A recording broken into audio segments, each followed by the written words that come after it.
We're going to go ahead and get started and finish this up. And it'll take as long, it'll take as long as notes take. So we are going to finish this section, and then we'll talk about tomorrow after the section, and then you'll review on Thursday and test on Friday. Okay. So when the conditions are met,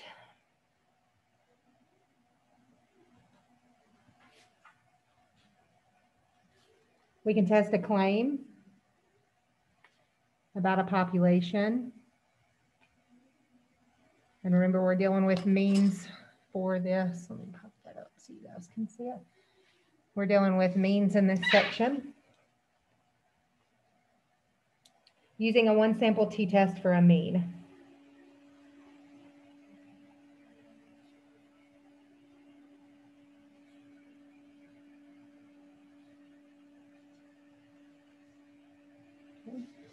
So we did a one sample Z test for proportions. We're doing a one sample Z for means, okay? One sample T, sorry. Suppose the conditions are met, again, just reiterating, to test the hypothesis that mu is equal to mu sub O, complete the one sample T statistic. We learned that yesterday.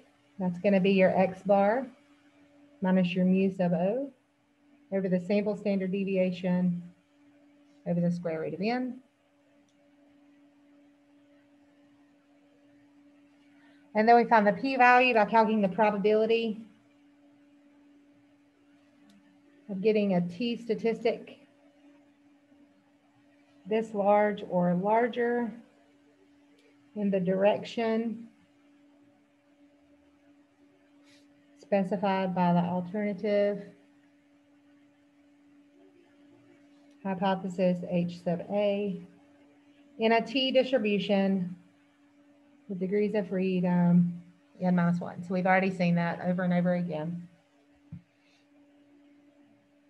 In the other one, we found the p-value by calculating the probability of getting a z statistic this large or larger in the direction specified by the alternative hypothesis, and then we just stopped because we didn't have degrees of freedom on that. All right, so if you guys look, you have to look close. There is shading on these.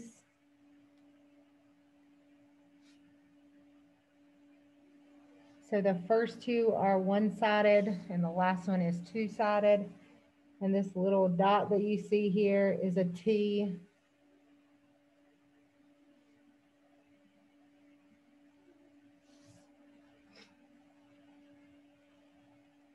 And the little stuff written above, I'm going to rewrite again.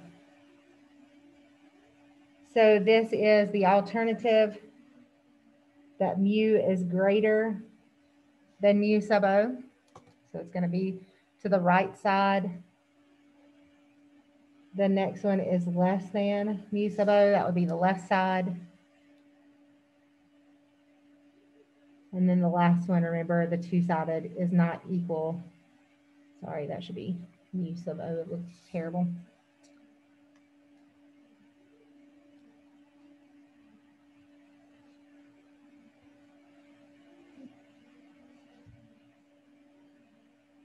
So now we're ready to test a claim about an unknown population.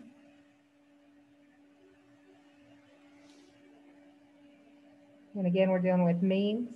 Once again, we follow the four-step process. So this is going to be a longer example. But it's all the same. Don't forget what goes in each step. Everybody good with this side? All right. The level of dissolved oxygen, DO, in a stream or river is an important indicator of the water's ability to support aquatic life. A researcher measures the DO level at 15 randomly chosen locations along a stream. Here are the results in milligrams per liter. So you see all that. A dissolved oxygen level below 5 milligrams per liter puts aquatic life at risk. Do we have convincing evidence at the alpha equals 0.05 significance level that the aquatic life in this stream is at risk? And then part B, it should say, given your conclusion in part A, which kind of mistake, a type 1 or type 2 error could you have made? Explain what this mistake would mean in context. So we're going to start with A. That's your four-step process.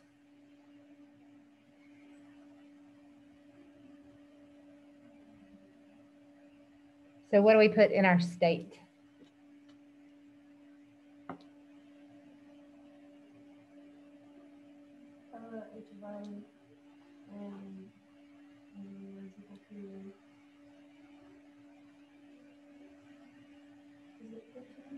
No, what is 15?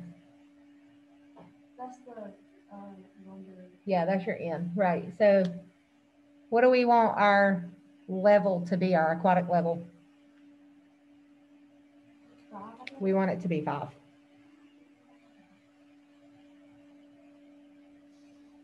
What is our alternative? Do we have convincing evidence that the aquatic life in this stream is at risk? What puts it at risk? If it's higher than 5. Less than 5.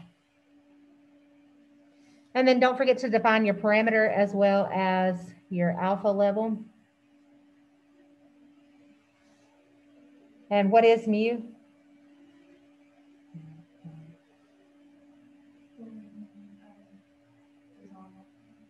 Say it one more time. Yep.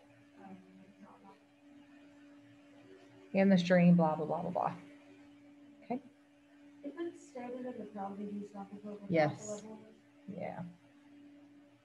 Always put that. Now, are there other places that you're going to have it? Sure. So that's why I always write it again at the end, and I put p-value and alpha, and then I put it. So you define it other places, and I do that secretly so you don't screw up. Okay. So it's there, you know, and anywhere that you write it on the paper is defined. Okay.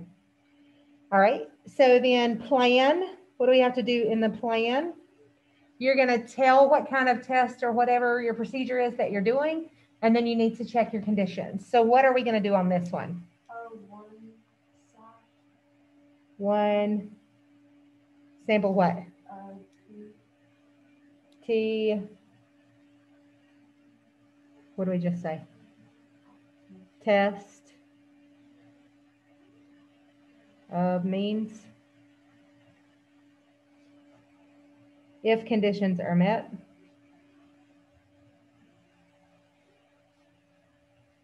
You don't necessarily have to put that. You can just go ahead and start with your conditions. You do have to put this, one sample t-test. So what are our conditions? Is it random? Yeah. Yeah, it set it up here, randomly chosen locations. So this is stated. Our next is 10%. How do we do the 10%? Now, do we really have to check the 10% condition? How many places can you pick up water out of a stream? So infinite amount, right? So this one, you wouldn't technically have to do your 10%, but you can, okay? So like I said, it's not gonna hurt you to put it. There are greater than 150 locations in the stream, okay? So that one's good. You can also put infinite places, and that takes care of it, okay? What's our last thing that we check? Large sample.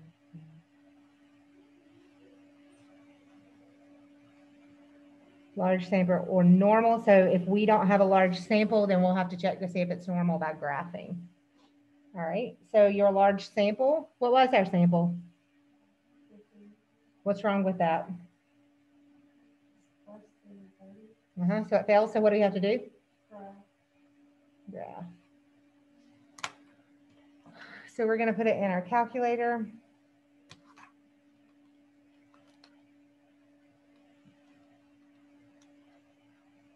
We're gonna go in our L1, 4.53, and you guys can just watch. You don't have to do it, it's fine. Just know how to do it, and then just kind of look to make sure I'm not screwing anything up.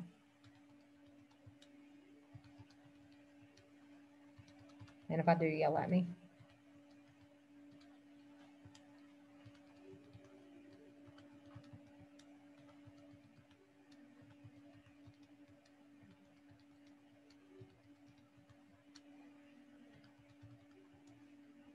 So 15 locations. They all looked pretty good when I typed them in.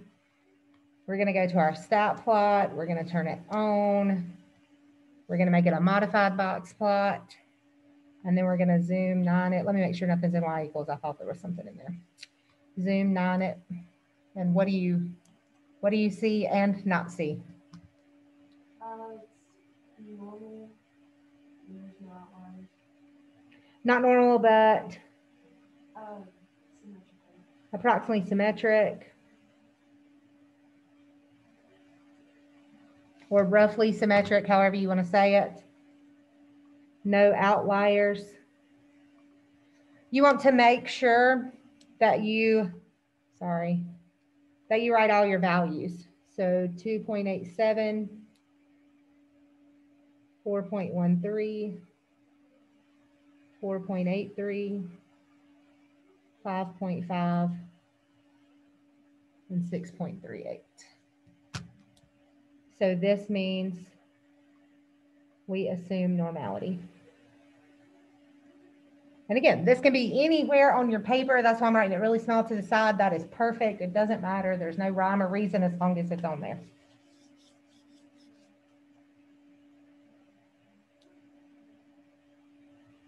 All right. So what do we need for our do part? What are the two things that we do in here?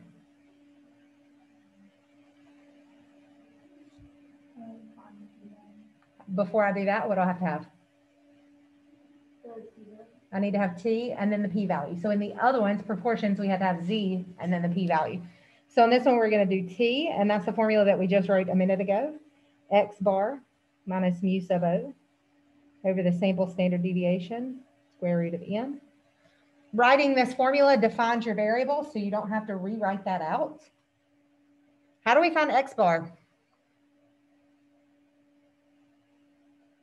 It doesn't give it to us in the problem. How do we do it?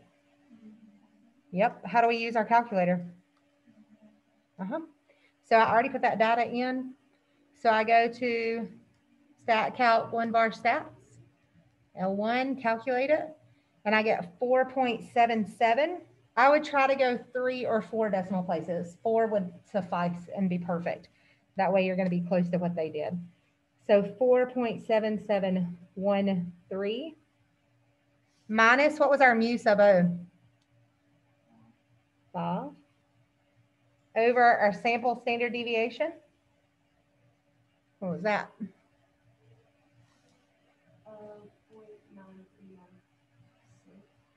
0.9396. Over the square root, what is n? 15. I'm going to do this because I didn't put as many. That's not one. I didn't put as many decimals on my paper here. 4.7713 minus 5. 0.9396 square root of 15 negative 0.9427.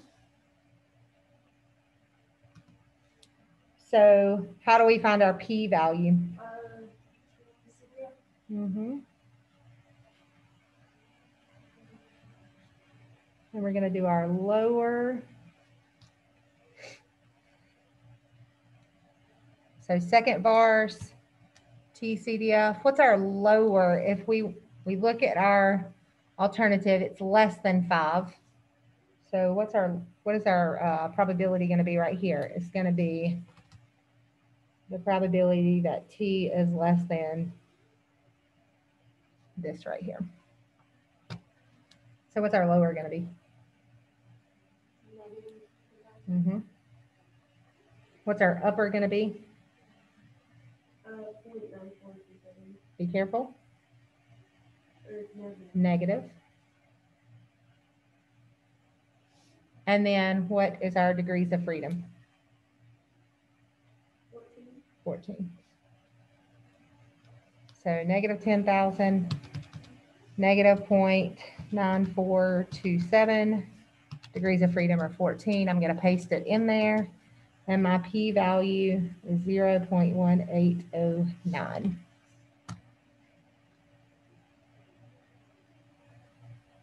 Then we'll conclude. So that's when we test our p-value against our alpha. So our p-value is 0.18, our alpha is 0.05. What do we know? So what do we do?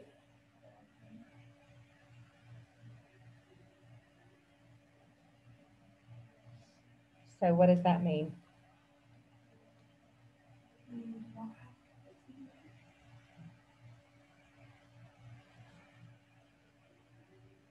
That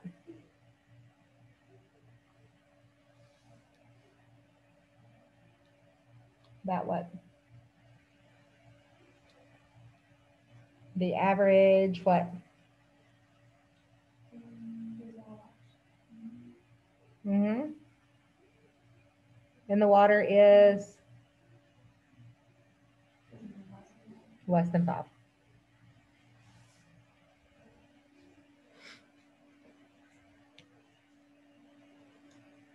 So that means our aquatic life is going to live. All right, so part B said, given your conclusion in part A, which we just wrote, which kind of mistake, type 1 or type 2 error, could you have made? Since we failed to reject H sub O, what type would that be? Mm-hmm. So remember that, type 2. We failed to reject H sub O when H sub O is false. So what would this mean in context? We would say what? That there is more than 5 when there's actually less than, although with like the units and stuff. But in context of the problem. What would this mistake mean in context of the problem? We would say Fish would die. aquatic life is okay because DO levels aren't less than 5 when they actually are. And what could that do? Good. That means this stream may not be able to support aquatic life.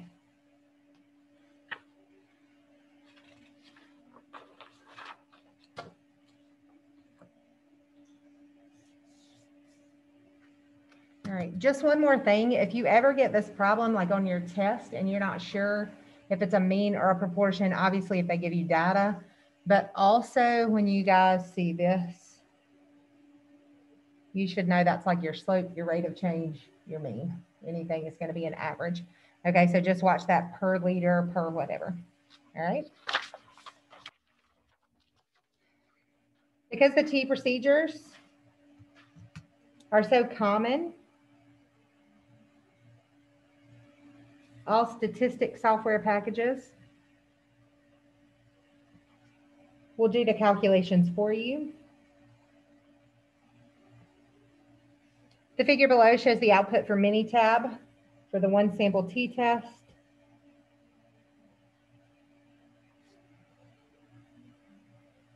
In the previous example, note that the results match. You can also use your calculator to carry out a one sample t-test.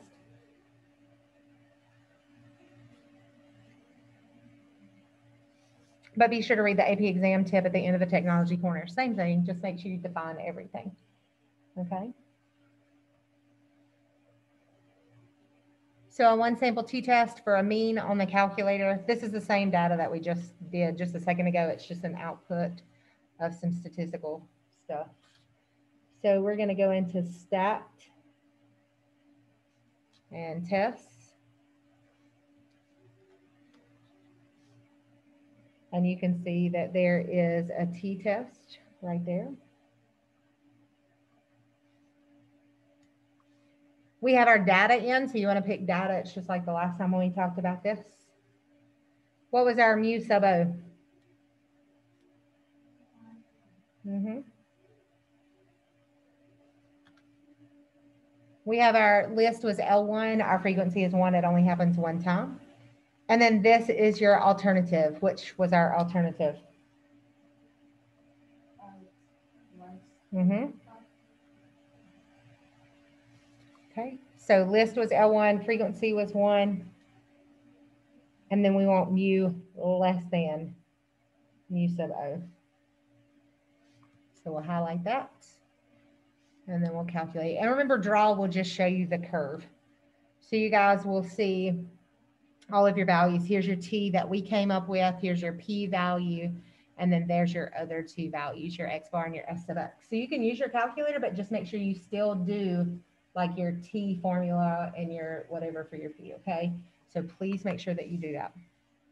All right, remember, if you just give calculator results with no work and one or more values are wrong, you probably won't get any credit for the do step. If you opt for the calculator only method, name the procedure. That's why I keep telling you guys to do that, because I know that you're going to use your calculators, and report the statistic, degrees of freedom, and the p-value. So everything that I do is what the AP exam needs.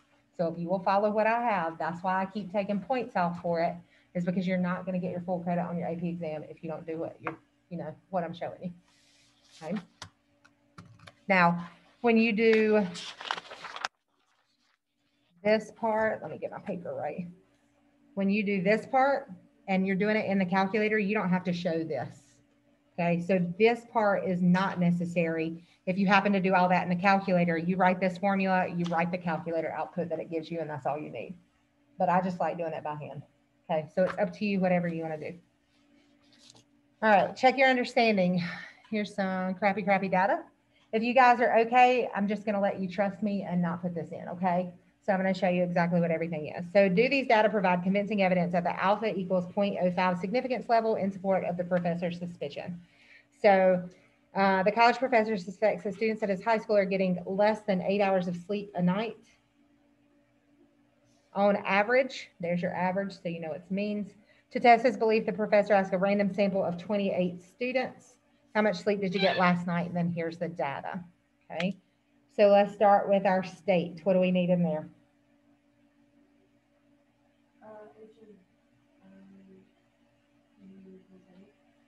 Good. What's our alternative?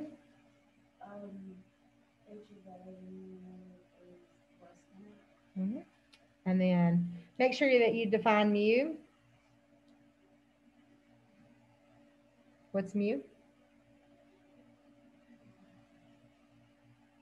The true what? And I put average. You can put mean, that's fine. Of what?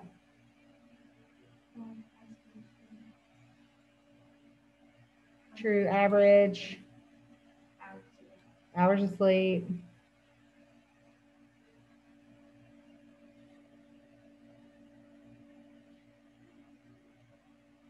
Each night. We also need to do our alpha in here. Again, doesn't matter where you have it, as long as it's on the paper.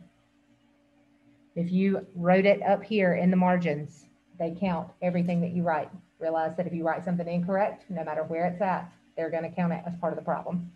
Okay. So that's your state. What's your plan? What are we doing? Before that, what are we doing? Because we have one sample. We're doing T because it's means, and we're doing a test. You can just do one sample t-test. That's fine. If you want to write for means, whatever. Doesn't matter. And that's if conditions are met. What are our conditions? Random. Is it random? Yeah. It was stated. We're going to do 10%. 10 times 28. We have to do this because there's a limited number of people. So do you think there are more than 280 students in the high school? Or, sorry, students getting less than a college? Yes. Yes. So that's good. Last thing.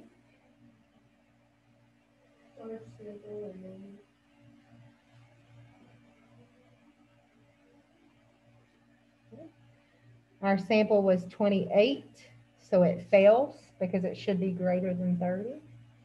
So what do we need to do? Graph. I want you to trust me on this because I haven't put my stuff in, that there is no strong skew or outliers. So we're going to assume normality. Do you need a rubber assume normality? Yep. Yep. Oh, sorry, y'all. Didn't mean to kick my chair out. But again, to save time, I'm not putting the data in, so I can't show you the graph. Just trust me, those are the things. Make sure that you sketch the graph. I'm not going to have any values on here, but sketch that graph.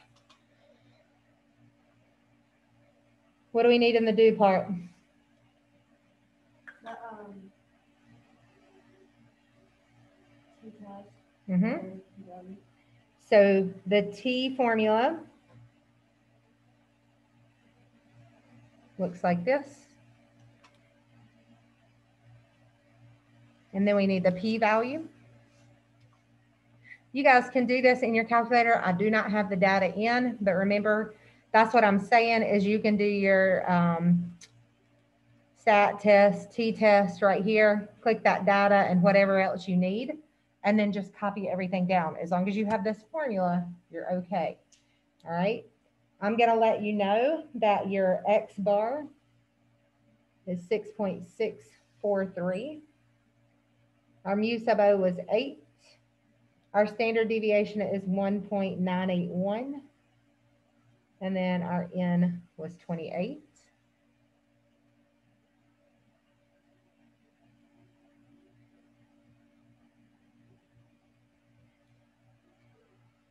This gives us negative 3.625. Sorry, I'm squishing that up. Negative 3.625.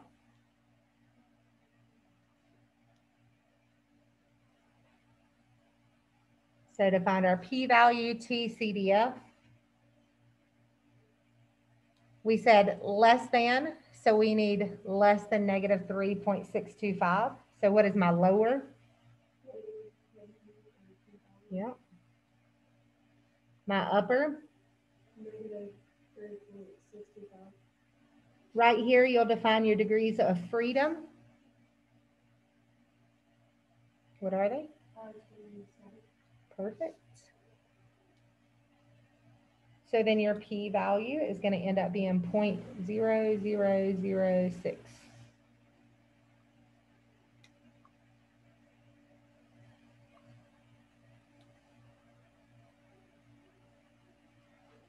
Last part, and we won't write all of this out.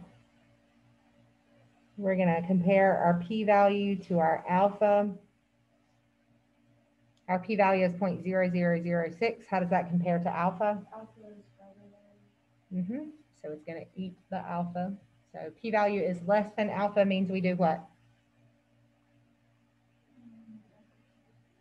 Reject H sub O. So we have convincing evidence.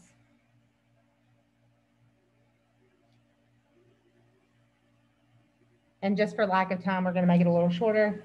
That true mean or true average amount of hours is less than 8.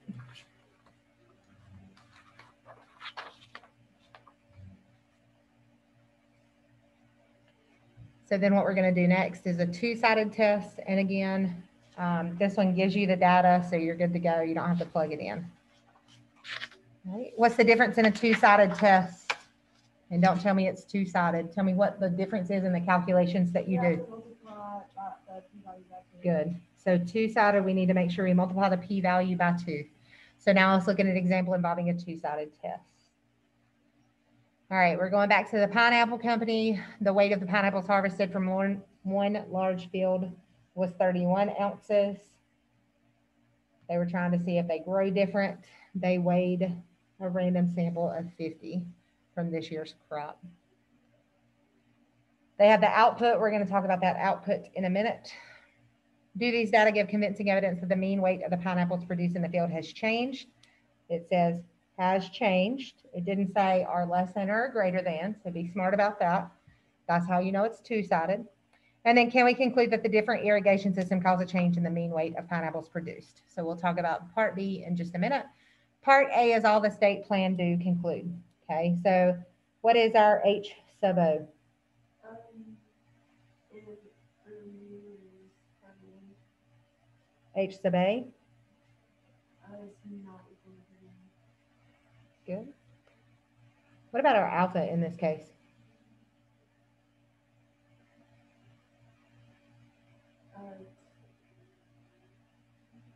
point about. Yep, they don't tell you. Go ahead and use 0.05. If you use something different, that's fine. You just have to make sure that you verify what alpha is. Label it out. And then define mu. And I'm not going to write it down. We know what it is, but just remember to do that. And the next part, we're going to do a one sample t-test.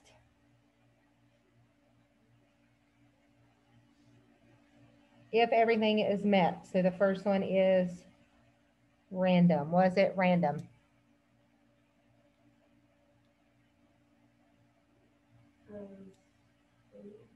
Yep, a random sample of 50, so it is stated in the problem. 10%, we did a random sample of 50, so 10 times 50. Do you think there are more than 500 pineapples in the crop? Absolutely. Okay.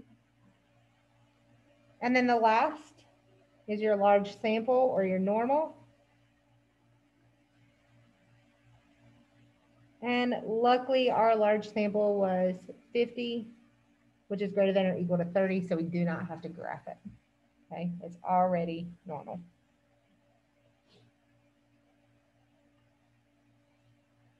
All right, so again, if you want to write it down, this is your state.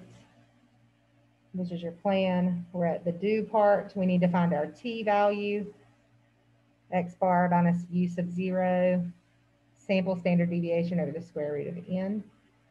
All of this is already in that output that it gave you. So where is your sample mean?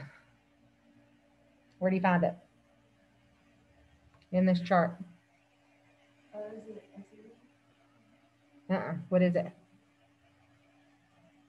Remember, this is the standard error of the mean. Standard error of the mean. So where is the mean? It's not a secret. It's the mean. So this is going to be your x bar. Where's your standard deviation?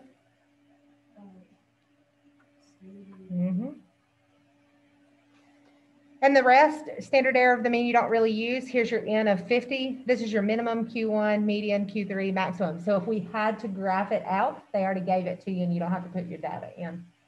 Okay, so x bar is 31.935. Our mu was 31. S sub x is 2.394. And we had a crop or a sample of 50. And I will go ahead and tell you that that's 2.762.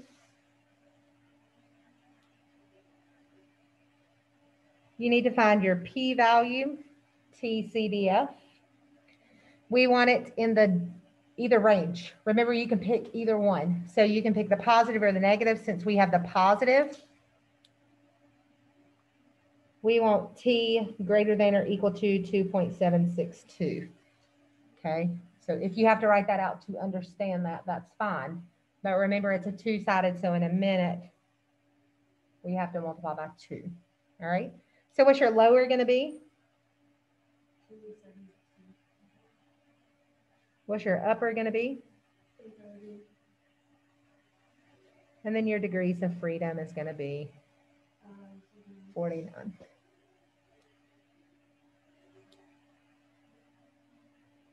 That is going to give you a one-sided p-value of 0.004.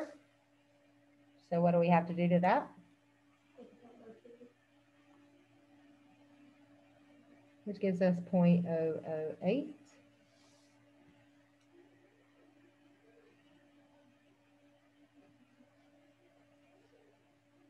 So then our conclusion, we're going to take our p-value, which is that 0.008, compare it to our alpha, which was 0.05.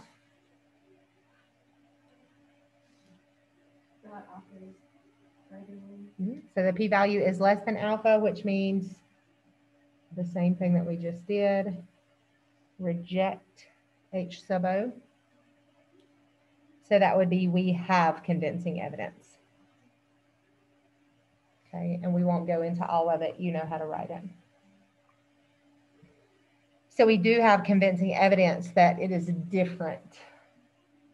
Can we conclude that the different irrigation system caused a change in the mean weight of pineapples produced?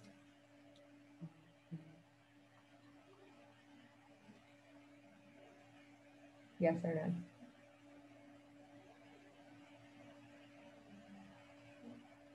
You sure? This is where it gets sketchy. No, because it doesn't tell you if it's more or less. Okay, we don't know if it's more or less. What else do we not know? Can we always say that a drug cured people? No, It could be what? just for the nutrition. Could be something else. It could be anything. So what could have made these pineapples grow larger or smaller? Different weather. Yeah, we could have had less sun or more sun. We don't know which way it went. Could have been less sun or more sun. It may not have to do anything with the irrigation. It may have to do with other conditions that are around it. So we can say no, other factors influence growth. How could we be sure? I don't know what I just wrote there. That it was just the irrigation system. How can we test that it's just the irrigation system?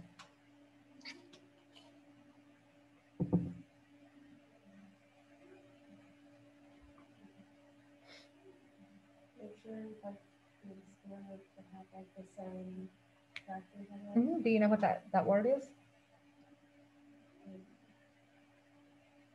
Control those factors. Yeah. So control how much sun they get, control how much water they get, control the fertile ground or whatever. So there's lots of things that you would have to control in order to be able to do that. So don't forget that, okay? All right. This page and the next page is a lot of fill in the blank. And then we're almost done, okay? So the significant, oh, what happened? Hold on, guys. I don't know why it does that every now and then. There it goes. All right. I apologize. If y'all didn't get that, let me know. Just while I was, what are you doing?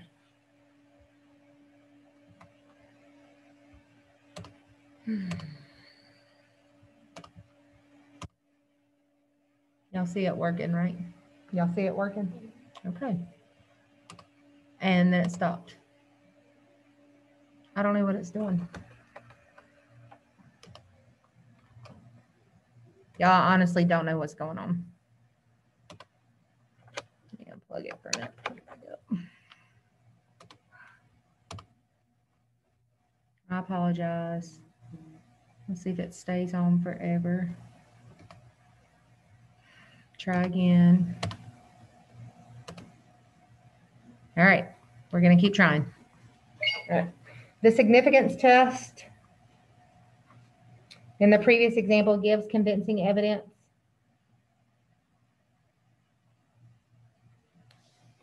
that the mean weight mu of the pineapple, it should say grown, in the field this year differs from last year's 31 ounces. Unfortunately, the test doesn't give us an idea of what the actual value of mu is.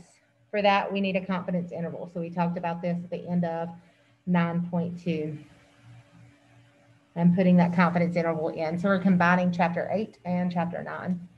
So Minitab output for a significance test. This is so you don't have to do it in confidence interval. Based on the pineapple data as shown below. The test statistic and p-value match what we got earlier. Okay, so here's our T and our P that we got earlier. The 95% confidence interval for the mean weight of all the pineapples grown in the field this year, and that's from right here, is 31.935. I'm sorry. No, that's not right there. The confidence interval is what I'm looking at, this one. 31.255 to 32.616. So what does that tell us? How did it differ?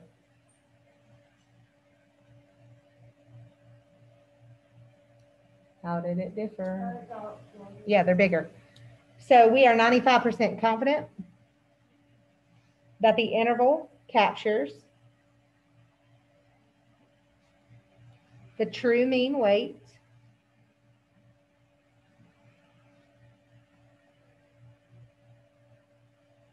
mu of this year's pineapple crop. Don't forget how to find confidence intervals. Okay. As with proportions, there is a link between a two-sided test at significance level alpha and 100, 1 minus alpha percent confidence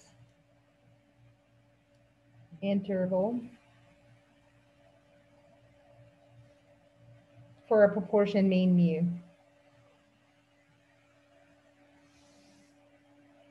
For the pineapples, the two-sided test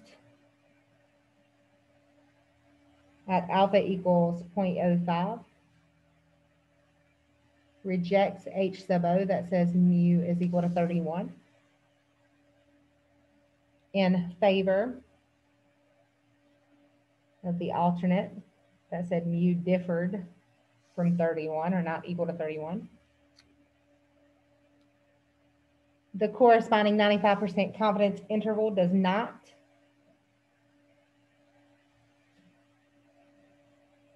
include 31 as a plausible value of the same parameter mu. In other words, the test and interval leads to the same conclusions about H sub O. But the confidence interval provides much more information, a set of plausible values for the population mean,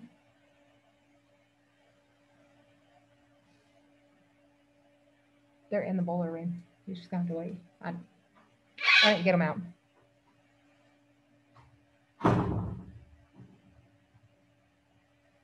The connection between two-sided test and confidence intervals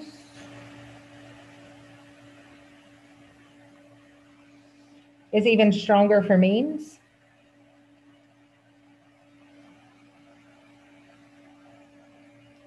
Than it was for proportions.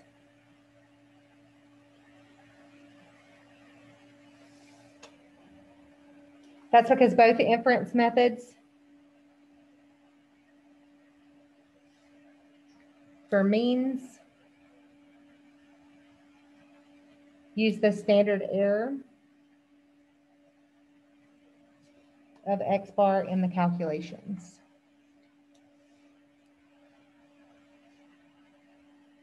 So for your test statistic, it's that same formula that we've been writing all day.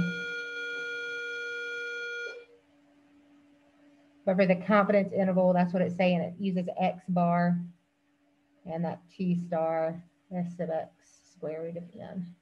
Your formula doesn't change at all.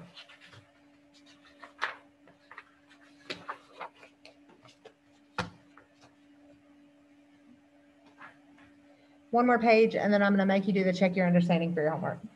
And that's all you'll have for homework. Okay.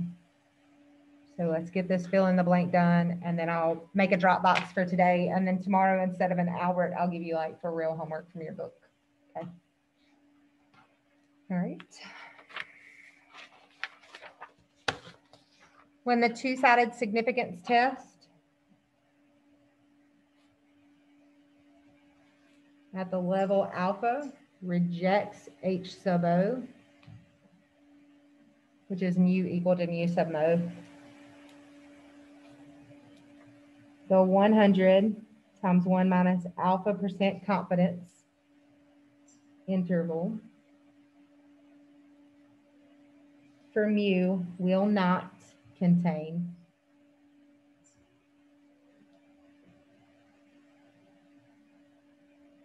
the hypothesized value, mu sub O. And when the test fails to reject the null hypothesis, the confidence interval will contain H sub O, not H sub O, mu sub O.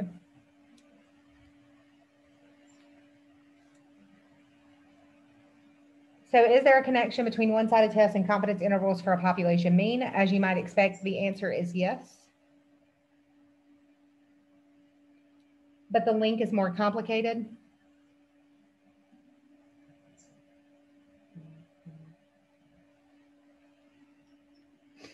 Consider a one-sided test of H sub O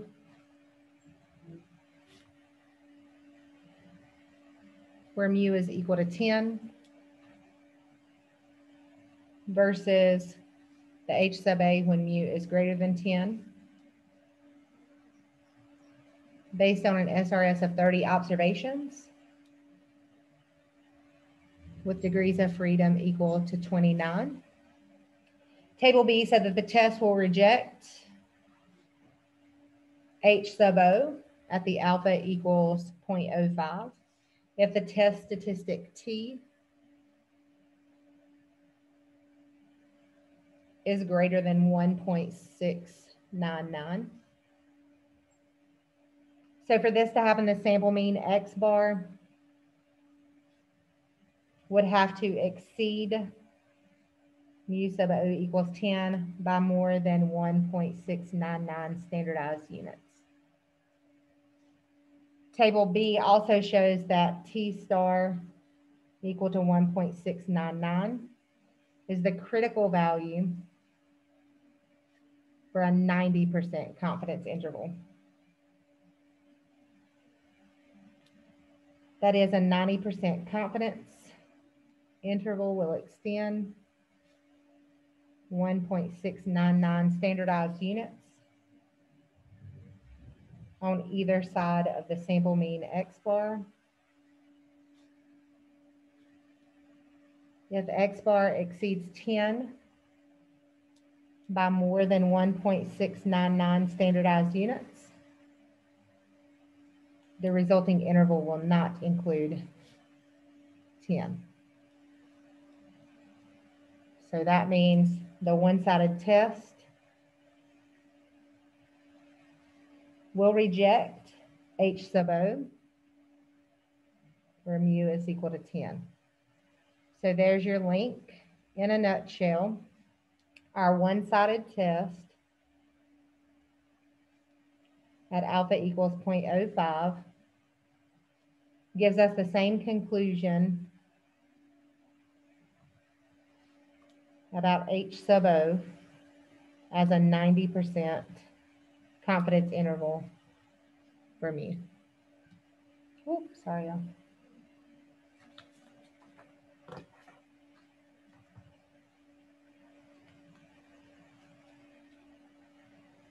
All right, and just to throw this on there, make sure that you can read it. The only thing you need from here is your confidence interval, and then realize that this is the p-value. They want you to interpret the 95% confidence, 95% confidence. So what's that mean, the alpha you're going to use is?